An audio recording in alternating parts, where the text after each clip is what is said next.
السلام عليكم ورحمة الله تعالى وبركاته. أعزائي المشاهدين، أزول مرحبا بكم.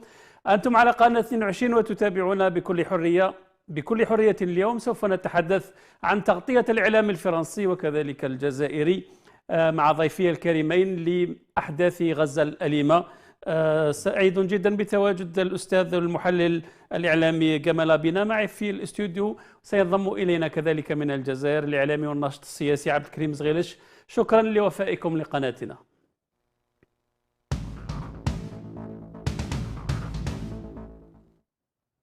أهلا بكم مجددا. الأستاذ جمال بنا معي في الاستوديو، محلل إعلامي متواجد هنا بفرنسا. أهلا وسهلا بك جمال. Merci pour votre présence. Gamal, ça fait quelques semaines qu'on vit au rythme de ce qui se passe à Gaza.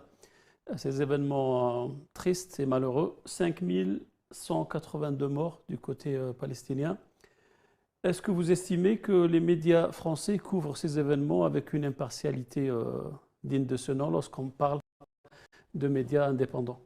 Bon, il n'y a aucun média français qui est indépendant, c'est soit les médias d'État, donc qui ont une position politique qui est évidente, et des médias privés aussi qui sont parfaitement orientés. Aujourd'hui, la couverture de cette guerre, puisque c'est une guerre, est une couverture orientée, propagandaire littéralement, où vraiment il y a d'un côté le diable palestinien qui devient terroriste de fait alors que l'ONU ne reconnaît pas le Hamas comme organisation terroriste, et de l'autre côté, on a le gentil israélien qui peut bombarder, tuer 5, 6, 10 000, mais au moins 10 000 morts maintenant parce que c'est des bombardements de masse, avec des milliers de tonnes de bombes déversées sur une population sans défense, qui n'a pas d'aviation, qui n'a pas de DCA, qui n'a pas de chars, pas de bateaux, pas d'avions, ils n'ont rien pour se défendre. Donc l'orientation des débats, c'est de rester sur le premier jour de l'attaque, pour lesquels, d'ailleurs on pourra en discuter plus tard, il y a certainement eu beaucoup de propagande, et à la suite de cela, de dire que tout est autorisé pour Israël de massacrer une population sans défense, qui ne respecte pas les droits de la guerre, puisque de toute façon ce n'est pas une guerre, c'est un massacre, par rapport à une population sans défense, effectivement, pour laquelle on dit que finalement ils l'ont bien mérité. Donc la question qui se pose, c'est est-ce que les médias français traitent l'information de façon objective? La réponse est catégoriquement non. Comment vous expliquez que les médias, pour une fois, ils sont tous sur la même lignée? Ils sont tous cohérents dans leurs propos lorsqu'il s'agit de défendre Israël? Alors la question qui se pose, c'est comment se fait-il que la France, qui a une dérive au fur et à mesure de Gaulle, qui était quand même objectif, Pompidou, Giscard, même Mitterrand, qui n'était pas très favorable à la politique arabe de la France, restait quand même assez objectif, jusqu'à Chirac, et après on a eu une bascule qu'on a observée, c'est Sarkozy, qui lui était clairement ultra pro-israélien, Hollande pro-israélien, et Macron avec cette espèce d'agrément de parti qu'il a créé, cette espèce d'agrégat de plusieurs autres partis, a une posture pro-israélienne. Effectivement, comment on peut l'expliquer? Simplement parce qu'Israël n'est pas né, contrairement à l'idée reçue, dans la tête d'un Theodor Herzl en 1898, ça c'est l'idée reçue. Israël, c'est un vieux concept chrétien qui était né longtemps avant, à la suite des croisades.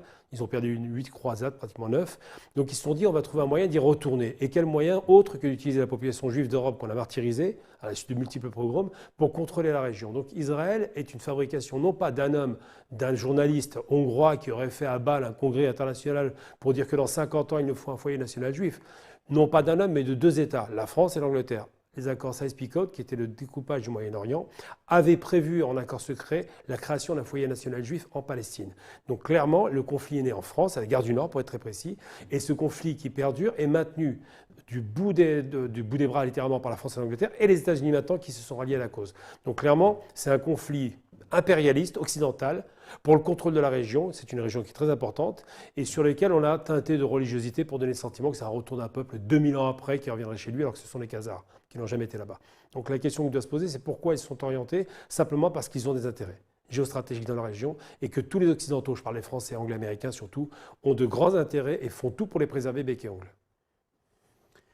نشرك معنا أعزائي المشاهدين الإعلامي والناشط السياسي عبد الكريم زغيلش من الجزائر. عبد الكريم، شكرا لتواجدك معنا. Bonsoir, je sais que vous lisez les médias, vous suivez les médias français comme beaucoup d'Algériens, vous lisez aussi leurs journaux. Est-ce que عندك الإحساس عبد الكريم باللي les médias français راهم يطريتيو في الانفورماسيون خاصة بما يتعلق بفلسطين d'une manière orientée كما قالها الأستاذ جمال بنا اللي راه موجود معنا، أم أنك تشوف باللي نو لي زانفورماسيون تاع فرنسا سون برو كريديبل على تاوعنا؟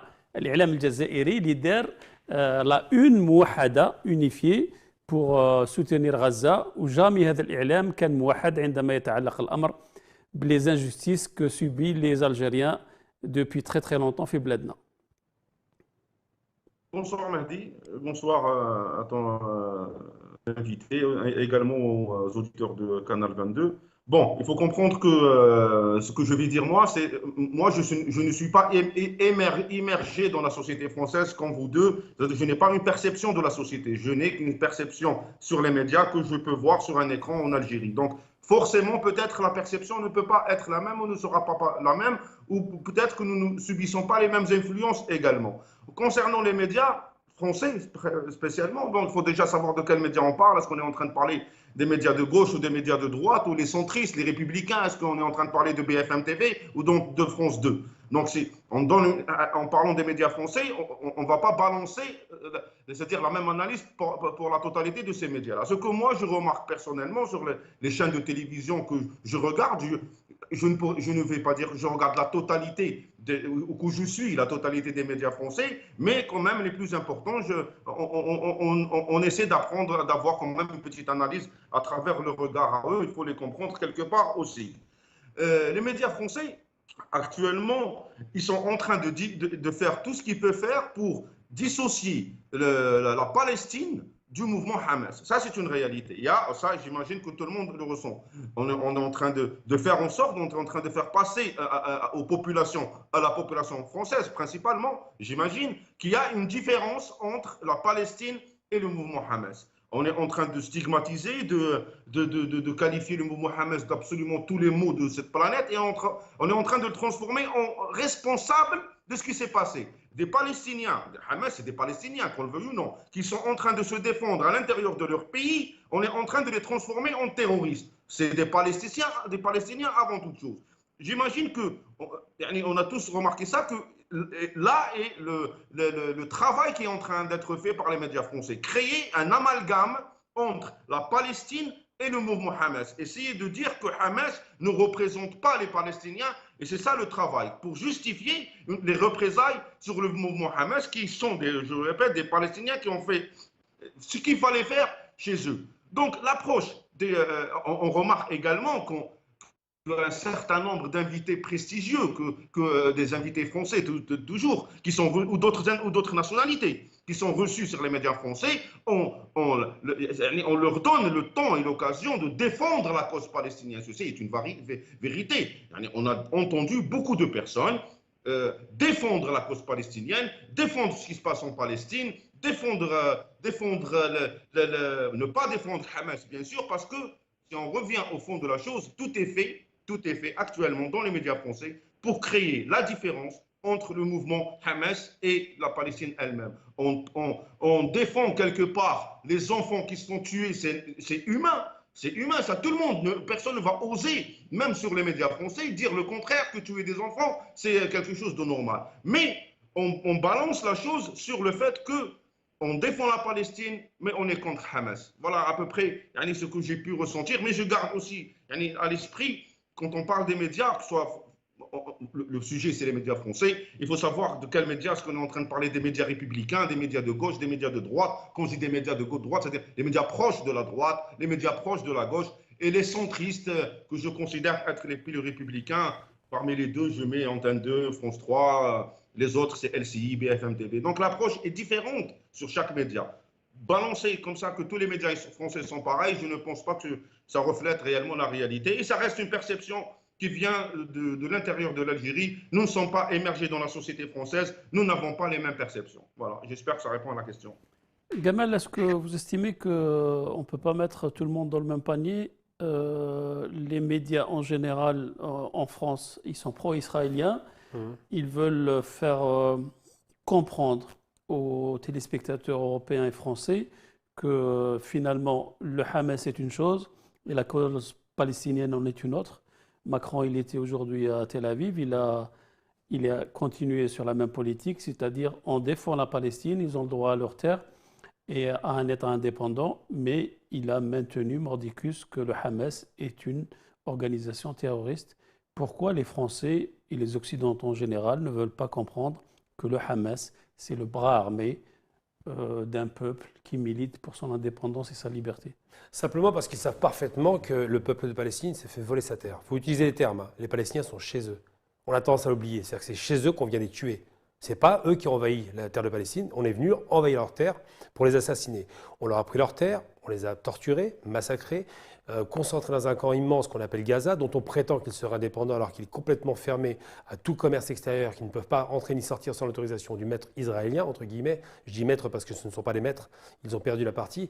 Mais de dire quoi? C'est vrai que c'est bien de rappeler que Radio Sarbacane, j'ai déjà eu une émission avec monsieur d'ailleurs, de rappeler que effectivement on veut dissocier Hamas et Palestine, mais pour les bombarder, on ne dissocie pas bizarrement. Là, on peut taper dans le tas, il n'y a aucun problème. 2000 enfants tués. Ils veulent comparer avec les 40 enfants fantomatiques dont le Hamas aurait coupé la tête, enfin des trucs vraiment abominables qui sont difficiles à gober. Ça rappelle l'histoire des enfants en Irak, des couveuses qu'on avait jetées par terre. Ça a déclenché une guerre. Le monde entier a été touché parce que dès qu'on parle d'un enfant, évidemment, c'est horrible. Sauf que sur un plan politique, j'ai du mal à gober que, et je dis bien gober, hein, parce qu'on veut nous faire gober des choses, que le Hamas est assez stupide pour s'aliéner le monde entier en faisant un geste purement gratuit d'assassinat d'enfants sans défense, de couper la tête comme des barbares. Et on renvoie, et là c'est intéressant, à l'idéologie sous-jacente de ça, de racisme occidental anti-arabe. Parce que quand Théodore Herzl écrit son livre en 1885, L'État des Juifs, c'est un livre qu'il écrit en allemand, qu'est-ce qu'il dit, monsieur? Il dit, nous allons, nous, être l'avant-garde de la civilisation occidentale face aux barbares d'Asie. À l'époque, on disait Asie pour ne pas dire Moyen-Orient. Donc ça veut dire qu'on vient civiliser les sauvages. Problème, c'est que la civilisation qui a 1400 ans et qui a civilisé l'Occident, c'est la civilisation arabo-musulmane. Et ça, ils le savent parfaitement. Donc diaboliser, déshumaniser, dire, il faut le rappeler, les Arabes sont des animaux, ça a été dit 2 fois dans le gouvernement sioniste d'extrême droite, parce qu'actuellement, ils soutiennent l'extrême droite. Dire les Arabes sont des animaux, c'est dire on peut les tuer, parce qu'un animal il n'a pas de droit. Il n'y a pas de droit à l'animal aujourd'hui, à part peut-être pour quelques associations. Et donc, diaboliser comme ça le Hamas, avec un acte horrible qui est décrit par qui? Et là, ça devient intéressant. Un média qui s'appelle I24, Israël 24, donc un média d'opinion orienté pro-Israël, que M. Drahi a installé à Paris. Eh bien, cette chaîne a envoyé un journaliste qui a dit « J'ai vu des enfants massacrés ». Biden a dit « J'ai vu… » Drahi, c'est le propriétaire de la chaîne, de TV8 aussi, non? Oui, de BFM, BFM, ok. RMC, si je ne me trompe pas. Enfin, c'est un groupe de presse. Il est en grande difficulté d'ailleurs, ce M. Drahi, puisqu'il a un endettement abyssal et il a été condamné à 7 milliards 400 millions de dollars en Suisse par rapport à des malversations. Ça vous donne un petit peu le tableau du personnage, dont ses collaborateurs sont en prison en Espagne ou au Portugal, je crois. Mais M. Drahi est un propagandiste qui fait son travail de propagande, il a raison de le faire, à la limite, il est dans son camp. La problématique, c'est de savoir est-ce que les médias de privés ont le droit de tordre à ce point la vérité. Et est-ce que les médias publics, donc je parle du groupe France Télévisions, sont aussi extrêmes? Bien non, ils sont beaucoup moins extrêmes. Et quand on dit effectivement qu'on est reçu dans les médias, il m'arrive d'être interrogé aussi comme d'autres, on arrive avec la première question posée, c'est est-ce que vous condamnez le Hamas? Est-ce que ce sont des terroristes? Ma réponse est très claire. Si le Hamas est terroriste, l'ONU est complice, puisque l'ONU ne qualifie pas le Hamas de terroriste. Si l'ONU dit que le Hamas est terroriste, je me plie à la loi internationale, je ne me plie pas aux lois européennes et américaines. Parce que les terroristes des uns sont les résistants des autres, et il se trouve qu'on n'a pas de preuves, on a des racontards. Biden a dit qu'il avait vu les enfants avec les têtes coupées, il a reculé. C'est-à-dire que cette histoire-là, un autre média qu'on peut dire orienté, 20 minutes, a fait son enquête, il n'y a pas de preuves. Donc c'est dire que là, on est en train de massacrer les Palestiniens à bon compte, ce sont les animaux, on peut en tuer 5 000, 10 000, c'est pas grave. Tout en cachant les crimes de guerre israéliens qui, eux, effectivement, ne respectent rien.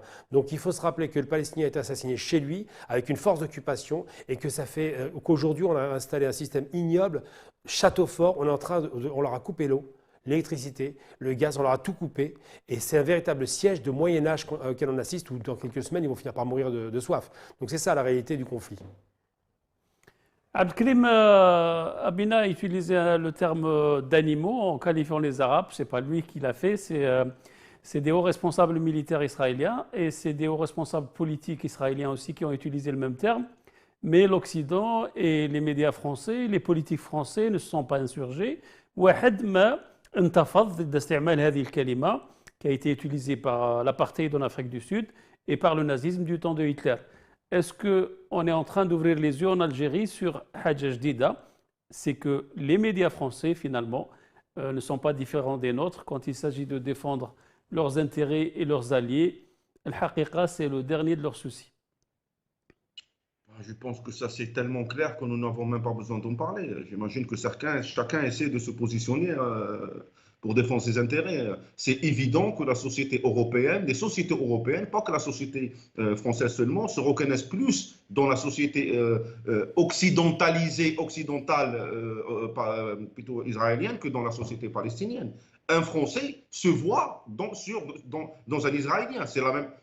quelque part, c'est la même culture. Quelque part, quand je parle de culture, c'est un mode de vie en réalité, beaucoup plus. Voilà.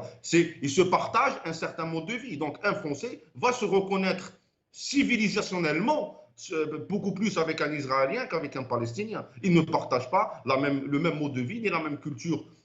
Quand je dis culture, je ne parle pas de la culture profonde. Je parle de. On va rester sur mode de vie. Voilà. Ils se partagent. Il y avait Abdelkrim, excuse-moi de t'interrompre, il y avait 20 000 personnes fait République, il y avait plusieurs milliers de Français. Samedi passé, Canal 22, Kentfield, Londres, où il y avait 200 000 personnes, il y avait minimum 100 000 personnes anglais, des jeunes anglais, des syndicalistes, des partis de gauche, et ils ne s'identifient pas du tout au peuple d'Israël. Il y a 65 millions de Français, Mehdi. 100 000 sur 65 millions, je pense qu'on ne va pas amalgamer sur ça. Tu viens de nous dire, à la place de la République, il y a 200 000 Français qui étaient à la place de la République. Il y a 60 000. Non, il y avait 20 000, 200 000 à Londres. Et il y a 60 millions de Français en France. Voilà. Donc, est-ce que c'est représentatif de la société française en réalité? Je ne pense pas me tromper en disant qu'un Européen se partage plus de choses avec un Israélien qu'avec un Palestinien. Je ne pense pas me tromper, même sur sa façon de s'habiller seulement, sa façon de vivre, sa façon de partir en boîte de nuit. Un jeune homme parisien ou berlinois ou anglais partage la boîte de nuit avec l'Israélien. Il ne la partage pas avec la culture. Certainement, il y a des Arabes qui partent en boîte de nuit, mais ce n'est pas culturel. Donc, tout simplement, juste pour dire que les sociétés européennes se reconnaissent beaucoup plus. Peut-être que je me trompe. Je ne sais pas, mais c'est comment je suis en train de voir la chose. Se reconnaissent beaucoup plus dans la société israélienne que dans la société palestinienne. Donc, par la force des choses, il y a ce rapprochement culturel entre ces deux populations. Pour revenir à la presse ne fait partie de cette société-là. Un journaliste français ou un journaliste anglais ou allemand est forcément beaucoup plus proche d'un Israélien que d'un Arabe, en réalité. Pas qu'un Palestinien, c'est le mot exact, d'un Arabe. Donc, j'imagine qu'il va y avoir ce qu'on pourrait dire, de la même façon, les Arabes sont beaucoup plus proches des Palestiniens. C'est culturel. Donc, moi, je ne suis pas vraiment étonné de voir la presse française ou la presse allemande ou la presse anglaise être beaucoup plus proche des Israéliens que d'être proche des Arabes. Je ne m'attends même pas au contraire en réalité. Forcément, dans cette société-là, il y a des humanistes, il y a des gens qui ont beaucoup plus l'approche humanitaire que l'approche sectaire entre nous. Ces gens-là défendent les Palestiniens quand ils peuvent. Il y a certaines personnes qui défendent les Palestiniens. On ne peut pas dire le contraire. Donc, s'attendre à la base que la presse européenne soit du côté des Palestiniens contre les Israéliens, je dirais que c'est beaucoup plus, c'est de l'utopie. Franchement, c'est fantasmagorique. Personnellement, je ne m'attends pas du tout à ce que la presse européenne soit du côté des Palestiniens. C'est beaucoup plus profond que ça. Et j'imagine que si on rentre dans les détails, c'est évident que pour la presse française, si on revient sur la presse française, vaut mieux soutenir des intérêts en commun avec Israël que pas mal de conflits historiques et antérieurs avec les Palestiniens. Voilà. C'est-à-dire, pour finir, schématiser, personnellement, je ne m'attends à aucun moment, je ne m'attendais pas et je ne m'attends pas dans le futur à ce que la presse européenne soit du côté des Palestiniens, des Arabes. Voilà, des Arabes, même pas des Palestiniens. Gamal, est-ce que vous partagez l'opinion d'Abdelkrim Sreilish lorsqu'il dit que finalement les médias sont du même avis que la société qui est plus enclin à défendre Israël parce qu'ils sont plus proches d'eux idéologiquement, religieusement, etc. Alors que là, on parle de médias, on parle d'un pouvoir, on parle de vérité, on parle de source d'information, de crédibilité. Absolument. Non, je serais un peu plus nuancé en réalité parce que Melbourne, il y a eu 100 000 manifestants, ils n'étaient pas du tout arabes, il y a très peu d'arabes là-bas. L'Irlande est à fond pro-palestinienne parce qu'ils savent ce qu'est le colonialisme. La France n'est pas sortie non pas parce qu'ils ne voulaient pas sortir. Il y a eu beaucoup de Français. C'est parce qu'il y a une telle pression psychologique, des interdits en cascade, un chantage au terrorisme qui est fait, qu'ils ont tendance à être rétifs. Mais ils sortent de plus en plus. Moi, je pense que la différence entre les médias et la population, parce que la population, une population vaut une autre, hein, c'est la massue des propagandistes des médias qui ont le pouvoir, soit les hommes d'affaires qui ont de l'argent, soit l'État qui a l'argent et les moyens de faire un média d'opinion. Mais l'opinion des médias n'est pas l'opinion de la population, et j'en veux pour preuve, ça fait plus de 15 ans qu'on n'a pas fait de sondage européen par rapport à la question palestinienne, parce qu'à chaque fois qu'il y a un sondage, ils disent que Israël est le plus grand danger de la Terre. Donc les choses sont très claires. Donc l'amour d'Israël, il y a une identification qui existe, et encore. Je veux dire, le juif ashkénaze, peut-être, et encore que vu la haine qu'ils ont eue en Europe pour les dégager, Balfour était un antisémite, il s'est débarrassé de ces juifs d'Angleterre. Par contre, aucune identification avec le juif du Yémen ou le juif d'Afrique du Nord, ils ne peuvent pas les voir. Il faut être très clair.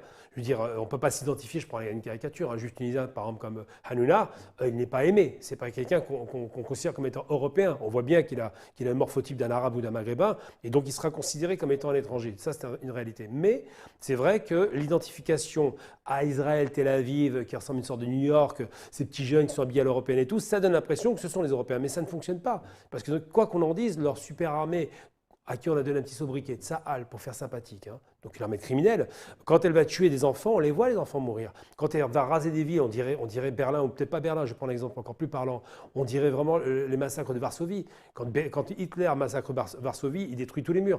C'est ça qu'on voit aujourd'hui. On voit un massacre de masse, pas encore un génocide, parce que les visées génocidaires ne sont pas encore actées, mais un massacre de masse, dans une stratégie militaire qui est évidente de la part de ce terroriste d'extrême droite, parce qu'il faut utiliser les termes. Il terrorise une population, c'est pas une guerre, puisqu'il n'y a pas d'armée en face, donc c'est de la terreur. Et il fait ça pourquoi? Parce qu'il aurait voulu dégager dans ses rêves de fou toute la population dans le sud, dans le Sinaï, pour récupérer Gaza libre de population. Le problème, c'est que les Palestiniens, on a discuté avec un Palestinien sur place, il a envoyé sa famille dans le sud, c'est vrai. Mais les jeux restent. Et 900 000 Palestiniens sont restés parce qu'ils savent qu'ils veulent leur faire une nouvelle Nakba, une nouvelle catastrophe, dans le but de faire un nettoyage ethnique. Il faut utiliser le terme. Quand on a un criminel d'extrême droite qui est adoubé par l'Occident entier, alors que c'est un criminel, quand son ministre de l'Industrie, qui a été refusé par tout le monde, a dit que les Arabes sont les animaux, les Palestiniens sont les animaux, donc ils utilisent les termes nazis. Il faut utiliser les termes, il ne faut pas avoir peur. Une fois qu'on a ça, on sait à qui on a affaire. Et les Européens, même s'ils ne sont pas amoureux des Arabes, on le sait.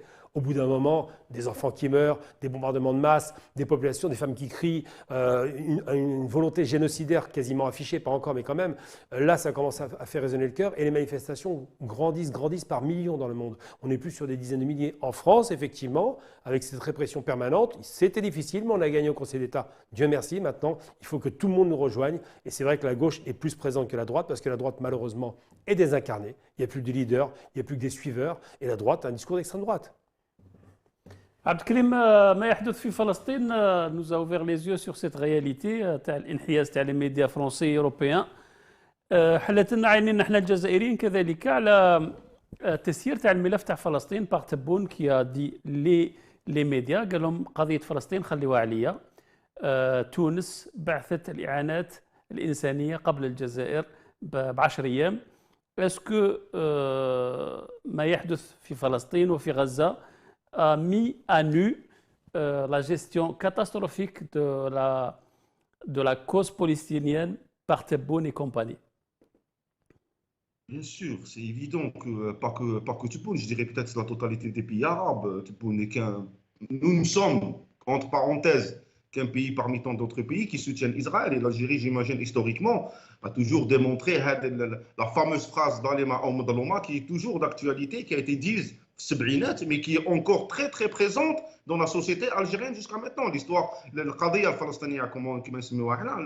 le dossier palestinien en Algérie est un dossier qui est géré par tous les Algériens comme une affaire personnelle en réalité. Chaque Algérien, par culture, par éducation, je pourrais même dire par dogmatisme et par formatage, parce que nous pouvons également utiliser ces deux mots-là. Il traite la question palestinienne comme une question personnelle. Il traite le Palestinien comme un voisin, comme un cousin, comme un ami personnel. Ce n'est pas une affaire qui est loin, malgré la distance en kilomètres, mais par rapport à l'Algérien, l'histoire, c'est pas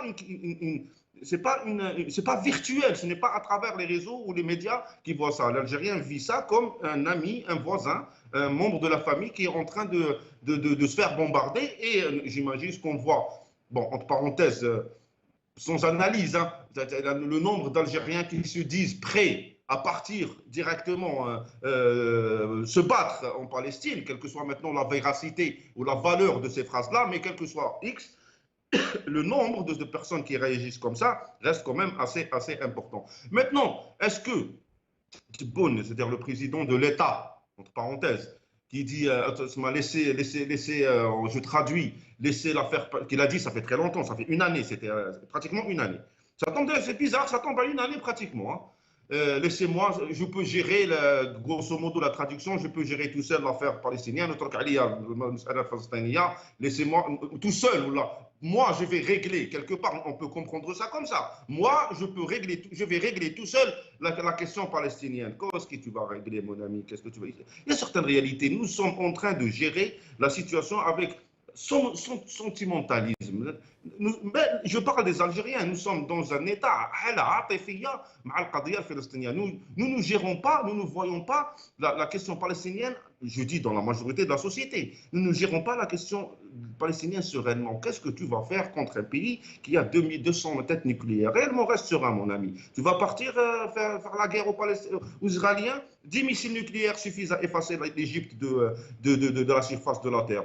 Autant pour l'Algérie, autant pour la Jordanie, autant pour le Liban, autant pour le Koweït, autant pour l'Arabie Saoudite. Ils ont suffisamment d'armes nucléaires pour effacer les Arabes de la surface de la Terre. Donc, j'imagine que c'est un point qu'il faut prendre en considération quand on essaie de parler de Palestine et de faire les bouts à la télévision en tout dogmatisme, réellement, de la propagande à l'état pur, de la pure propagande. Ces gens-là sont suffisamment forts. Nous, on a perdu notre temps depuis 73, 75, depuis les 2 dernières guerres contre les Israéliens. À l'époque, ils n'avaient pas, en 62 déjà. Après 62. Allez, nous, qu'est-ce qu'on a fait? Nous, on a perdu notre temps à blablater, à discuter, je ne sais pas, à partir à et on écrit des chansons. La chanteuse libanaise. Pendant ce temps-là, eux, ils ont pu quand même se construire un arsenal de 200 têtes nucléaires. Voilà le discours, le seul et unique discours que nous devons avoir en tant que politique, avant autre chose, avec le peuple algérien et les autres peuples arabes. On se met devant la réalité. Nous sommes en train de dire, de parler, de partir en guerre dans notre imaginaire collectif, dans notre vision peut-être utopique de la planète contre un pays qui peut nous raser en une journée. Voilà ce qu'il faut concrètement. Si on veut répondre à la phrase du président de l'État, entre parenthèses, parce qu'il y a une différence entre président de l'État et président de la République, le président de l'État quand il dit à la télévision, à tous les Algériens en public, je vais régler tout seul la question palestinienne, et les Algériens et personne c'est-à-dire personne n'a osé répondre combien de têtes nucléaires vous avez pour pouvoir dire ça, monsieur le président de l'État. Nous avons un discours enfantin envers les Algériens. Ça, c'est très grave, ça, c'est très dangereux. Si on veut quelque part, un jour, arriver à avoir notre parole, un poids sur la scène internationale et pouvoir réellement aider les Palestiniens, il faut commencer par dire la vérité aux Algériens et leur montrer où est-ce qu'on est réellement. Pas leur donner un discours paternel et leur dire nous n'avons pas les moyens d'être ma Palestine. Nous n'avons pas les moyens d'être ma Palestine tout le temps que nous n'arrivons pas à gérer nos problèmes de pois chiches. Voilà. Gamal Abdelkrim, il a parlé d'un élément très important dans le subconscient des Algériens, c'est qu'on veut tous aller combattre auprès de nos frères palestiniens, mais il y a un pas très important à franchir, c'est celui de l'indépendance intellectuelle, de l'indépendance économique, de l'indépendance de notre armée, de la force de notre armée. Un pays qui met sur la table 22 milliards de dollars par année pour l'armée. On s'attendait à ce qu'il envoie, je sais pas, des porte-avions, des frégates, juste pour être dans la région au minimum. On ne s'attendait pas à ce qu'il envoie de l'aide humanitaire parce que ça coule de source. La Tunisie l'a fait avant l'Algérie. Donc c'est une gifle pour le régime algérien. Et puis le peuple, il est en face d'un mensonge d'État lorsqu'il s'agit de la cause palestinienne, comme l'a dit Abdelkrim. Parce qu'en fait, finalement, on a un régime qui a du mal à régler le problème du pois chiche. C'est Julia Boutros qui chantait Où sont les Arabes, elle avait raison. C'est une chanteuse libanaise chrétienne, c'est important de le rappeler, qui avait une chanson extraordinaire. Elle a chanté aussi Hassan Nasrallah. Donc c'est quelqu'un qui est parfaitement cohérent. C'est pas l'Algérie, c'est tous les Arabes. Et les deux verrous qui posent problème aujourd'hui dans le monde arabe, c'est l'Égypte évidemment, qui a capitulé, qui a fait un accord de paix séparé, et qui a une armée monumentale, c'est la 10e armée au monde quand même. Et de l'autre côté, vous avez la Jordanie, qui a trahi aussi la cause palestinienne dans les années 2000, et qui est un verrou par rapport à l'Irak, à l'Iran et des pays qui voudraient envoyer des troupes au sol. Donc c'est les deux verrous qui font qu'à part la Syrie qui est rasée, on ne peut rien faire. Alors c'est vrai que moi je ne suis pas d'accord sur un discours, on se fiche complètement des 200 têtes nucléaires, elles ne servent à rien. Vous savez pourquoi elles ne servent à rien? Parce qu'ils ont été écrasés en 73, c'est l'Amérique qui les a sauvés. Ils avaient déjà la tête nucléaire, c'est de 60, c'est Guy Mollet qui leur a donné en 60. Donc 13 ans plus tard, on savait qu'ils avaient l'arme atomique, ils ont paniqué, mais ils n'ont pas utilisé l'arme atomique. Parce qu'ils savent que si on touche à payer l'arme atomique, les conséquences sont incalculables. Parce qu'après, les Arabes, si on les attaque à l'arme nucléaire, ils iraient les manger avec les dents, tellement ils auraient la haine. Et on est quand même 430 millions d'Arabes. Donc pour effacer 430 millions d'Arabes dans toute la région sans être impactés, j'y crois moyen. Ensuite, en 2000, pareil, 82, ils ont perdu au Liban. En 2000, ils ont été chassés par le Hezbollah. 2006, à nouveau vaincus par le Hezbollah parce qu'en armes conventionnelles, d'homme à homme, il n'y a plus personne. Ils cavalent, hein, c'est des lapins. Donc, il ne faut pas trop se tromper. Ils aiment la vie et c'est normal comme tout le monde, mais ce n'est pas des courageux. Dès qu'il y a un homme qui a une arme comme eux, par exemple, à l'époque, quand ils vont attaquer les Palestiniens au Liban, ils y vont avec des visées nocturnes, les Palestiniens n'ont pas d'armes, ils n'ont pas de visée nocturne, ils leur tirent dessus, c'est facile. Mais une fois qu'ils ont le Hezbollah avec des visées nocturnes, il n'y a plus personne, hein, c'est la réalité, c'est panique à bord. Ils ont perdu en 2014 aussi à Rafah, pas oublier. Ils sont partis alors qu'ils prétendaient rentrer avec leur fière armée, ça n'a rien donné. Et là, c'est pire.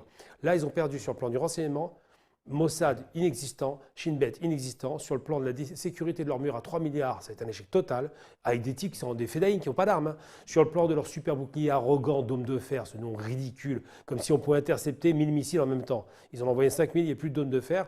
Et sur le plan surtout du courage de leur armée, ils ont perdu 20 Merkava, ils sont quand même très peureux et il faut que Papa Amérique envoie des porte-avions pour les rassurer. Parce qu'ils ont eu peur d'une généralisation. Le problème du conflit, ce n'est pas un conflit nucléaire, c'est que s'il y a un conflit, ça va être nécessairement un conflit qu'on va appeler conventionnel, avec des armes classiques. Eux vont essayer d'utiliser des armes au phosphore pour essayer de s'en sortir, mais ça ne change rien. Et que sur le plan conventionnel, ils ne gagnent pas. Les Arabes sont réputés, tous les Arabes, très combatifs. Alors les Algériens, pour revenir à l'Algérie, c'est vrai que de dire qu'on va régler le problème en Algérie, c'est ridicule. Il y a 22 pays arabes, on ne peut pas le faire. Si tous les pays arabes étaient d'accord, ce serait réglé. Mais ce n'est pas le cas. On n'a pas besoin de faire la guerre. Hein. Vous coupez le gaz, le pétrole, il n'y a plus rien. Israël disparaît. Donc ce n'est pas le problème. La problématique qui se pose aujourd'hui, c'est quoi? C'est qu'est-ce que sont ces pays arabes qui étaient nobles à une époque et qui ne sont plus rien aujourd'hui? L'Algérie, même si elle met 200 milliards d'armements sur la table, ça ne change rien. Parce que le temps qu'elle envoie des armes en Palestine, elle sera bloquée par l'Égypte et par tous les pays limitrophes, et de toute façon, elle sera repérée. Mais il faut se rappeler quand même qu'en 1973, la seule armée arabe qui n'est pas reculée, parce que les Algériens sont des combattants qui sont vaillants, c'est les combattants algériens. Ils n'ont pas été mis en échec du tout. Et c'est Ariel Sharon qui en parle très bien dans son livre de mémoire. Donc, je comprends la colère, elle est légitime, parce qu'on ne peut pas dire on va régler le problème, c'est idiot. Mais je pense que la Palestine est dans le cœur des Algériens, parce qu'on a eu 132 ans de barbarie chez nous coloniale, et qu'on sait ce qu'est la barbarie coloniale. Ça fait pratiquement 80 ans que les Palestiniens, 75 ans pour être très précis, sous le joug de cette barbarie coloniale. L'Algérien connaît bien la bête, le colon. Il sait très bien à qui il a affaire. Il sait quelles sont ses méthodes barbares. On a perdu 5 millions d'Algériens à peu près en 132 ans. Donc ils savent ce qu'ils sont capables de faire en Palestine. Et c'est pourquoi chaque Algérien se sent une cause commune avec les Palestiniens, parce qu'on sait qui sont les colons et leurs méthodes. Et ça, c'est intéressant parce que ça prouve que les Algériens, le reste du monde arabe, c'est moins évident. Mais au moins l'Algérie, on est certain d'une chose, ils ne lâcheront jamais leurs frères palestiniens. Abdelkrim, كيفاش تشرح لنا وتكسبليكي لنا les Algériens يتضامنوا مع un joueur de football qui s'appelle Attal, ou qui s'appelle Karim Benzema, lorsqu'il est critiqué في les médias français, les journaux et les médias français هضروا على عطال وكأنه كان راعي تاع غنم في تيزي وزو، وسيري الحنونة اللي هضر عليه جمال منذ قليل malgré le fait que c'est un petit chroniqueur et animateur, mais il a une importance et une influence majeure sur l'audiovisuel français. Les jeunes Algériens, ils sont solidaires d'un joueur de football et ils ne sont pas solidaires d'un jeune comme Brahim L'Alami ou Ben Jama qui sont en grève de la faim actuellement dans les prisons algériennes. Bon, Mehdi, ça, je dirais, c'est la meilleure question la meilleure question de l'émission. Voilà, là, on revient réellement au concret, exactement. Bon, pour Cyril Hanouna, moi, je ne connais pas, franchement, Yannis, je ne suis pas ce qu'il fait exactement Donc, mais je ne peux pas te répondre. Pour le joueur de football algérien, parce qu'il est algérien, il a été bon, c'est un jeune joueur en réalité, il a 22 ans, il a 23 ans, bon, il a fait un tweet ou une bêtise comme ça, je n'aime même pas la balle, il ne sait même pas ce qu'il était en train de faire, il s'est retrouvé dans une situation calamiteuse, retiré de l'équipe de football, je pense, ils vont le traîner en justice. Mais ça reste un joueur de football algérien. Les Algériens ont une relation particulière avec le football. J'arrive pas à t'expliquer. Même moi, j'arrive pas à l'expliquer. Les Algériens ont une relation particulière avec le football. Et une Donc, star de football les Algériens ont une relation particulière avec le football et avec la Palestine. Ça, Oui, ça exactement. tombe bien, c'est le Voilà, sujet voilà, du jour. ça s'est regroupé, ça s'est jumelé. Nous n'avons pas la chance, nous n'avons pas l'occasion d'avoir des prix Nobel desquels on soit fier. L'Algérien a été éduqué à ce qu'il soit fier de joueurs de football, à défaut d'avoir des prix Nobel. Je te rappelle qu'à un certain moment, un ministre algérien a dit un ministre de l'Éducation. Ministre de l'Éducation algérien a dit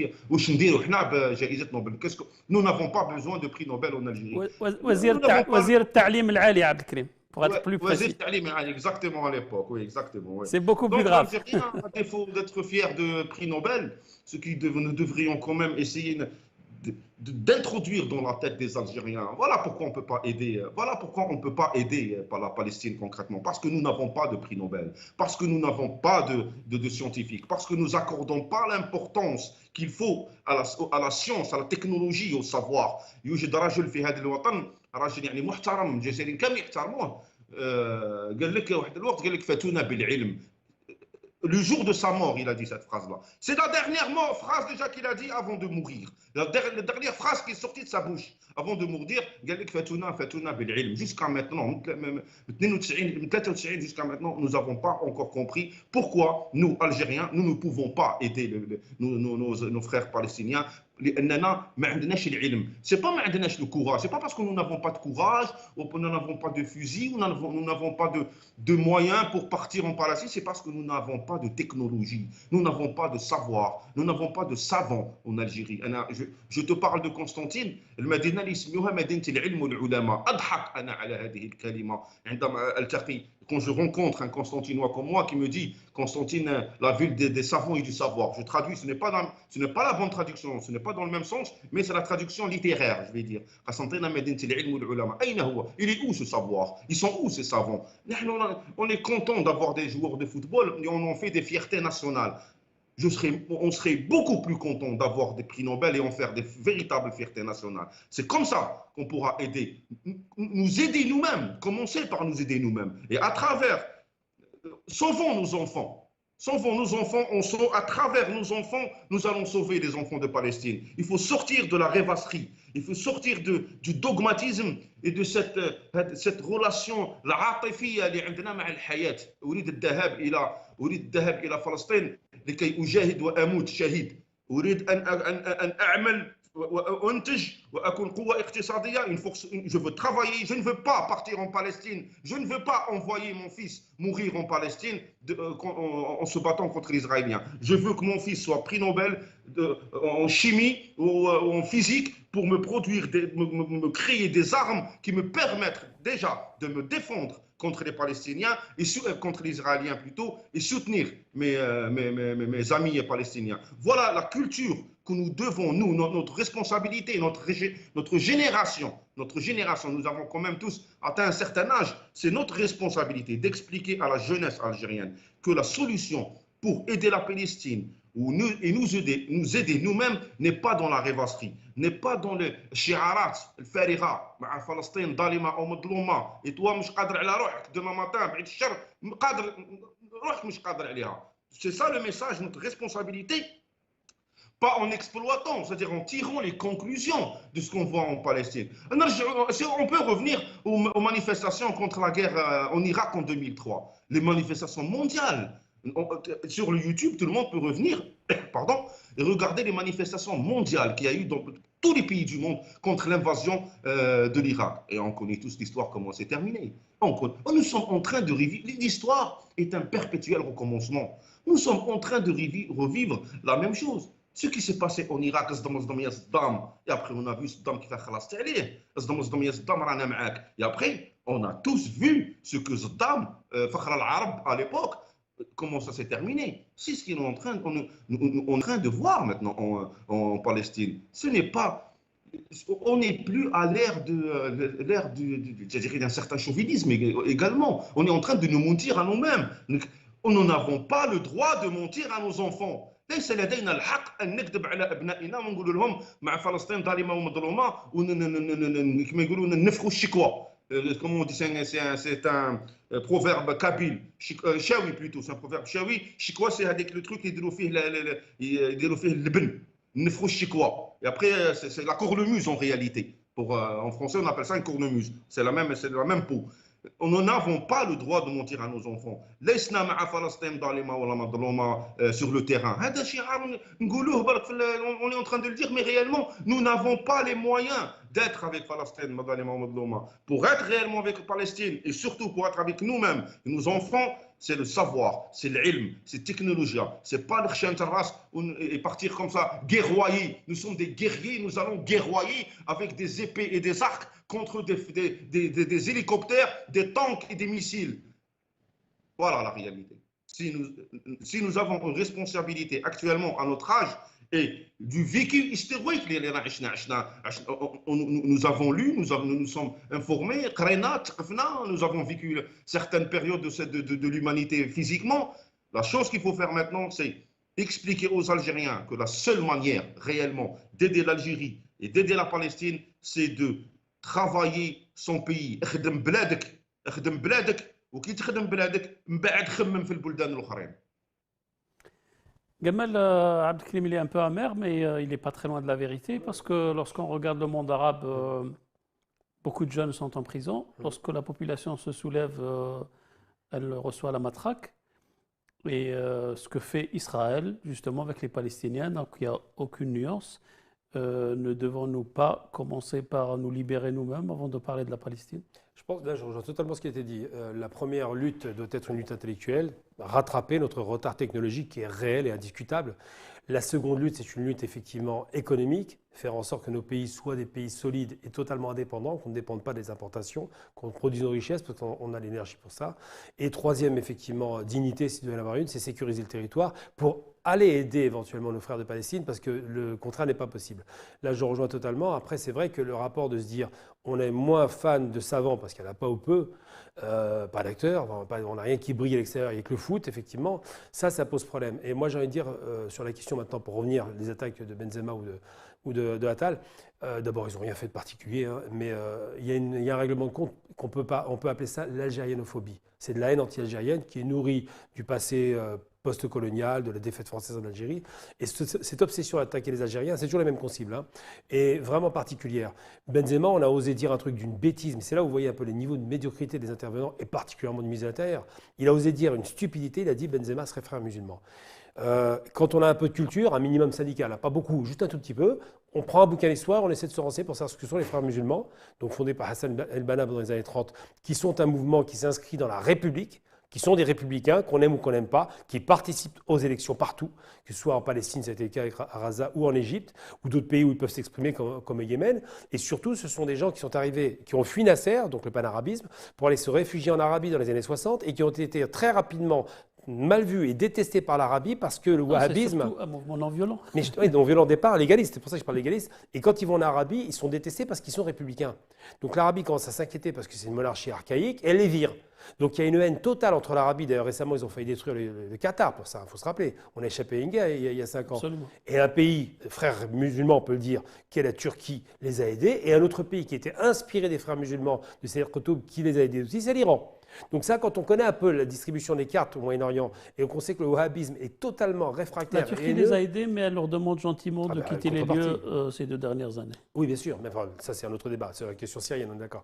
Mais ce qui se passe, c'est qu'on se rend bien compte que quand on dit qu'il est frère musulman et qu'il va jouer au foot en Arabie, on prend les gens pour des fous. C'est comme si moi j'allais dire, voilà, je suis un fan de Adolf Hitler, je vais aller en Israël, c'est d'une débilité primaire. Et bien ça a été dit par le ministre de l'Intérieur. Donc la médiocrité du ministre de l'Intérieur n'est pas à cacher, j'ai un peu honte parce qu'il est des origines algériennes. Et en même temps, c'est vrai que de mettre en exergue ces gens-là qui sont devenus des représentants de la population, c'est pas des scientifiques, c'est pas des savants, des chercheurs, des intellectuels, ça c'est gênant. Et c'est vrai que notre faiblesse, et c'est ce que je dis aux Algériens à chaque fois que je parle à l'Algérie, aux Algériens, je leur dis tout le temps, ayez une victoire intellectuelle et économique. Commencez par rattraper le retard technologique parce que ce n'est pas le courage qui nous manque. Ce qui nous manque, c'est les armes au niveau, je parle des armes intellectuelles hein, et des armes tout simplement militaires, pour pas être agressés. S'ils ont pu nous agresser, et ça a été dit d'ailleurs par l'excellent intellectuel, pour le coup algérien, qui expliquait qu'on était colonisable, eh bien quand cet intellectuel algérien, Ben Nabi absolument, quand il a dit ça, il n'a pas dit qu'on était des crétins, il a dit qu'on s'est trouvé dans une posture où on a accepté l'idée qu'on pouvait être envahi et reculer sur nos terres. Ça a été le cas très longtemps. Donc c'est vrai qu'aujourd'hui, s'il y a un défi à relever, c'est le défi de l'intellect, de la puissance, de la recherche scientifique, de valoriser nos élites quand elles arrivent, de vraies élites, pas des gens pistonnés. Là, effectivement, ces questions sont posées. Et moi, c'est vrai que je suis gêné par le fait qu'on est quasiment, c'est les jeux du cirque. On aime le joueur de foot, mais on n'aime pas le savant. C'est problématique. عبد الكريم سؤالي الأخير إذا تفضلت درت لنا ان كونستا أمير على الحالة في الجزائر وحالة الإعلام في بلادنا وحقوق الإنسان والتكنولوجيا والعلوم سا سي بيان بصح ما عطيتنيش السوليسيون. Solution. ما هو الحل؟ Solution ما هو الحل باش المجتمع تاعنا يولي يفكر ديفيرامون باش تولي العلم والمعرفة هي الأساس باش نوليو نخمو نحرروا رواحنا قبل ما نحرروا الآخرين باش نوليو نفهموا بلي الجهاد هو الجهاد هو أنك تدافع عن الحياة مش تدافع عن الموت باش نوصلوا لهذه المرحلة تاع الوعي ونوليو احنا اللي نخيروا شكون اللي يحكم فينا وشكون اللي نعطيوه مفاتيح تاع المستقبل تاع ولادنا. Je pense je dirais en toute innocence, je pense que la solution, c'est que il faut qu'il y ait la sphère qui gère le pays, le pouvoir en réalité, Sultan, le Nidam, le Hukuma, tu peux appeler ça comme tu veux en réalité, c'est-à-dire les personnes qui sont à la tête du pays, يتوقفون عن الكذب. Ils s'arrêtent de mentir. Ils disent la vérité aux Algériens et quelles que soient les conséquences de cette vérité-là. Assumer sa responsabilité. Nous ne pouvons pas avoir un président de la République, plutôt un président de l'État, qui va dire laissez-moi, je vais régler la solution des Palestiniens tout seul. Ce n'est pas normal, ce n'est pas logique, ce n'est pas normal. Un président de l'État qui peut se permettre de dire ça à la population n'est pas digne de confiance. Il ne peut pas être digne de confiance. Tout seul, je vais régler la question palestinienne. C'est ça le message que vous êtes en train de diffuser aux jeunes Algériens. Superman, Batman, Flash, je ne sais pas qui. Donc, je considère que les premiers prémices d'une solution, c'est-à-dire ouvrir la route à la solution, ce n'est même pas la solution, c'est juste ouvrir la route à la solution. C'est déjà ne plus mentir aux Algériens. Arrêtez de mentir à cette population qui sait que c'est un mensonge et celui qui est en train de mentir, il sait كما يقول لك بالعربيه يكذب علينا على بالو بلي حنا على بالنا هو على بالو بلي يكذب وحنا على بالنا بلي يكذب مي مالغري سا يكذب. Il est en train de mentir, il sait que nous savons qu'il ment, il sait que il continue à mentir malgré ça. La première c'est avoir dans ce pays-là un pouvoir, un régime qui déjà tout simplement, tout bêtement, tout naturellement, tout sincèrement arrête de mentir aux Algériens et leur disent la vérité. Parmi ces vérités-là, il y a des vérités que les Algériens eux-mêmes doivent accepter et doivent accepter. Les Algériens te disent pourquoi le poulet il coûte 20% du SMIC, pourquoi le poulet il coûte 650 dinars actuellement en Algérie, qui est pratiquement 20% du SMIC, ou là 10% du SMIC, je ne vais pas calculer maintenant de toute façon. Eh bien simplement, cher Algérien, parce que tu ne produis pas de poulet. Si tu veux manger un poulet à 100 dinars, il faut que tu produises des poulets. L'Algérien te dit, pourquoi je n'ai pas de voiture? Les voitures coûtent des sommes incroyables en Algérie maintenant. Une voiture d'occasion, tu peux 3 millions de dinars pour une voiture d'occasion, c'est inconcevable. Hein. C'est inconcevable. Mais est-ce que tu produis des voitures pour parler de voitures? Commence par un président de l'État a le droit de dire ça, a le droit d'être à la télévision et dire aux Algériens, si le pois chiche coûte cher, c'est parce que tu ne produis pas de pois chiche. Tu veux du pois chiche gratos, et bien produis suffisamment de gras chiche pour que tu puisses le prendre à 1 euro le kilo. Là, je ne sais même pas quelle est la norme en réalité internationale pour ça. Il faut dire la vérité aux Algériens dans tous les sens. dans tous les sens. Il faut que l'Algérien assume certaines vérités, qu'il se refuse dans la majorité, qu'il se refuse à assumer du genre pourquoi je gagne, le SMIC en Algérie il est de 20 000 dinars. Eh bien mon ami, parce que l'Algérie ne produit pas. Pour que tu puisses avoir un salaire de 100 000 dinars, il faut que tu produises l'équivalent de ces 100 000 dinars. Si tu veux un salaire de 3 000 euros, de 5 000 euros, il faut que tu produises en termes de production un produit. Pas forcément en termes de quantité, mais en termes de qualité. Parce que le produit, ça peut être qualitatif ou quantitatif, qui soit équivalent aux 5 000 euros. Tu ne peux pas avoir un salaire de 5 000 euros alors que tu produis de 300 dinars en réalité. Tu ne produis même pas en euros, toi. Ces vérités-là, il faut qu'il y ait une sphère politique en Algérie, un pouvoir, un régime qui peut se permettre de dire les vérités telles qu'elles sont. Si un salaire d'un Français lui permet d'avoir 8 poulets par jour pour un travail, une force de travail journalière, le Français peut se permettre 8 poulets, c'est parce qu'il produit ces 8 poulets-là. Ces 8 poulets, ils ne tombent pas du ciel. Les poulets, ils ne tombent pas du ciel, les poulets. Si un Français peut avoir pour une journée de travail l'équivalent de 8 poulets, et l'Algérien, pour une journée de travail, il a l'équivalent d'un poulet, c'est que tu produis un poulet dans les 24 heures, et ce Français-là produit 8 poulets dans les 24 heures. C'est une vérité que l'Algérien est obligé d'accepter. Ça, c'est les vérités que l'Algérien n'arrive pas à admettre par lui-même. Et aussi, le régime en place, ils mentent, ils passent leur temps à mentir, des trucs incroyables. Des fois, c'est de simples bêtises, mais nous vivons dans un mensonge continuel des deux côtés. Pour finir, Mehdi, merci pour la question, c'est une très très bonne question. Les prémices d'une solution, c'est que la vérité soit dite plutôt, que la vérité soit dite par les tenants du pouvoir et qu'elle soit acceptée par la population. Quand c'est des vérités absolues. Tu vas avoir un mauvais salaire. C'est pas que tu ne travailles pas, tu ne produis pas. Parce que tu peux travailler pendant 8 heures de temps, mais ta capacité de production est une capacité de production d'une demi-heure pour un Français, ou pour un Allemand, ou pour un Japonais, ou pour un Chinois. Ce n'est pas question tu travailles ou tu ne travailles pas. Qu'est-ce que tu produis dans le même axe temps par rapport à une autre nationalité, le monsieur qui gagne 3 000 euros, 4 000 euros par... Tout Algérien peut faire tout seul cette comparaison-là. Voilà, pour terminer, Mehdi, voilà, il faut dire la vérité. La première solution, il faut que tout le monde, الناس كامل, يقولوا الحقيقة. مع فلسطين ظالمة ومظلومة, توصل تما, comment je vais t'expliquer, gentiment, tu vas, bon, même à des les gens ils disent, ouvrez-nous les frontières pour partir. Les frontières, elles sont ouvertes. Quand je vise à Mina al-Qahira, il n'y a pas de visa d'ici en Égypte. Tu veux partir, tu ne peux pas. Tu pars. Pourquoi tu parles trop? Tu te fais laisser pour Matarash. Et une fois que tu vas arriver là-bas, on va voir qu'est-ce que tu vas faire face à Tzahal. Il faut arrêter de se mentir. Il faut arrêter de se mentir. Il faut accepter les vérités et arrêter de se mentir. Voilà les solutions. Une porte pour sortir du marasme dans lequel on est. C'est la première porte à ouvrir pour sortir du marasme. Arrêtons de nous mentir à nous-mêmes et que le régime arrête de mentir aux Algériens. Merci. Gamal, last question. Voilà, les Français, ils ont la mémoire courte.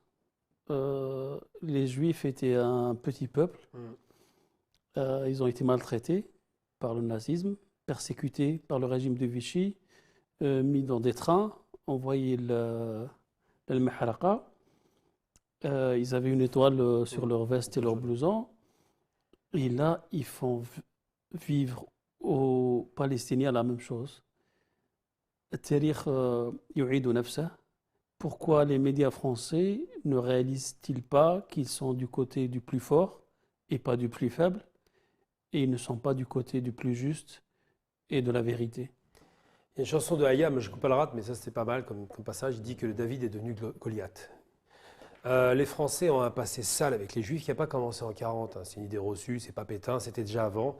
Il y a eu l'affaire Dreyfus, il y a eu Drummond qui a quand même été député en Algérie. Donc Drummond, c'est un véritable antisémite qui avait un journal qui s'appelait Libre Parole, si je ne me trompe pas, et qui avait une haine totale. Et on parle vraiment d'antisémitisme traditionnel catholique, hein, c'est de là que ça vient. Et donc les Français ont un passé assez sale avec les Juifs, avec des pogroms en cascade. Il y a eu une centaine de Juifs algériens qui avaient été tués du temps de Drummond quand il était député. Donc tout ce passé-là, jusqu'en 40, où ils composent, où ils vont livrer des Juifs et leurs enfants, alors que les nazis ne demandent même pas les enfants.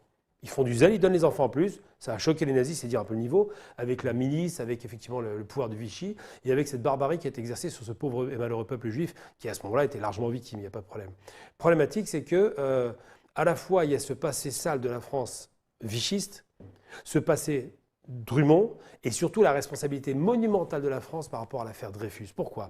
Parce que Dreyfus c'est le capitaine Dreyfus, qui est un vrai nationaliste français, qui est un vrai républicain, un vrai militaire honnête, et à qui on fait croire qu'il était vendu aux Allemands. Et c'est amusant parce que les Allemands font la même chose avec les Français après par rapport aux Juifs. Chaque fois, leurs Juifs les dérangent. Et donc, à cause de Dreyfus et de cette affaire qui était une infamie, hein, c'était un complot contre cet homme qui était honnête, qu'est-ce qui s'est passé? Il a été réhabilité, mais sur le tard. Eh bien, il y a un homme qui s'appelait Theodor Herzl qui était là au procès de Dreyfus. Et qui a dit, lui, là, pour le coup, il est logique. Il dit, mais on nous traite comme des animaux. On nous traite comme des sous-hommes. On ne nous respecte pas. Et on est longtemps avant le nazisme, hein. On est au début du siècle dernier, enfin fin du siècle dernier, début du siècle. Et là, à ce moment-là, il dit, bon, il nous faut un foyer national juif. C'est à ce moment-là que ça commence à mûrir dans sa tête. Il n'est pas le seul à le penser, mais quand il va à Bâle pour faire cette fameuse consécration en 1898, c'est parce qu'il a vu l'affaire Dreyfus en 94. Donc c'est un choc. Et à partir de là, il est alimenté dans cet antisémitisme. Il dit, bon, ces gens ne nous aiment pas, mais on va les utiliser pour leur dire, votre intérêt, c'est qu'on soit là-bas.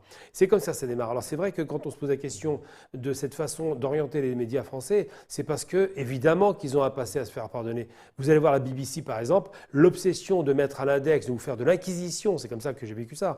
Vous devez dire que le Hamas est terroriste, sinon vous ne parlez pas. C'est comme ça que ça se passe, hein. Non, Eh bien, la BBC ne fait pas ça. ma question, elle est tout autre, Gamal. Pourquoi les Occidentaux, en général, les Français en particulier, ça fait 2 semaines qu'ils voient des images réelles, Ils en voient très peu. des enfants qui meurent, une ville ravagée, Gaza qui est ravagée. Elle a subi le bombardement de l'équivalent du 1/4 d'une bombe atomique. Absolument. Et ça ne fait pas bouger d'un iota le cœur des Français et des médias français. Ils ne peuvent pas se poser cette question. Ne sommes-nous pas en train de faire la même erreur que le régime de Vichy? Ah, c'est une bonne question. Alors en réalité, ce n'est pas les Français. La population n'a pas encore donné son expression. Parce qu'elle est sous pression. Parce que on voit ce qui se passe avec la France insoumise, hein. Ils ont le courage de parler, c'est des terroristes. Voilà ce qui se passe. Un enfant. Abdelkrim, il a fait une remarque que les médias, ils font partie de la société française. Donc il y a pas Ah non, de je chose. distingue totalement, je ne suis pas d'accord là-dessus. Ils sont vraiment, c'est autre chose, c'est un autre monde, c'est la haute bourgeoisie, c'est le monde politique, ils se fichent complètement de la société française. Je prends l'exemple très concret. Les Gilets jaunes, s'il n'y a pas RT France pour en parler, les médias font l'impasse dessus. Ça finit par monter en force au fur et à mesure parce qu'il y a des violences, mais ils n'en parlaient pas du tout. Pour D'ailleurs, eux, c'était Macron demeuré. s'est précipité pour les liquider à cause des Gilets jaunes. Absolument, il s'est vengé. Mais effectivement, les médias sont aux ordres, il faut être très clair. Que ce soit le groupe France Télévisions ou les médias privés, ils se connaissent tous, hein, c'est des copains. Alors évidemment, privé, c'est pire parce qu'ils font de l'info-spectacle. Mais la question palestinienne, qu'est-ce qui se passe? Quand on bombarde à Gaza, ah ben ils se défendent, ça c'est les premiers jours. Quand on massacre un hôpital, ah ben c'est les Palestiniens qui envoient une bombe chez eux. Comme si les Palestiniens avaient la possibilité d'envoyer une bombe avec une telle puissance dans leur propre hôpital et comme s'ils ne savaient pas où tirer. Donc c'est vrai que pourquoi est-ce qu'ils ne basculent pas? Parce que depuis des jours, on nous répète les terroristes, les enfants tués, les massacres.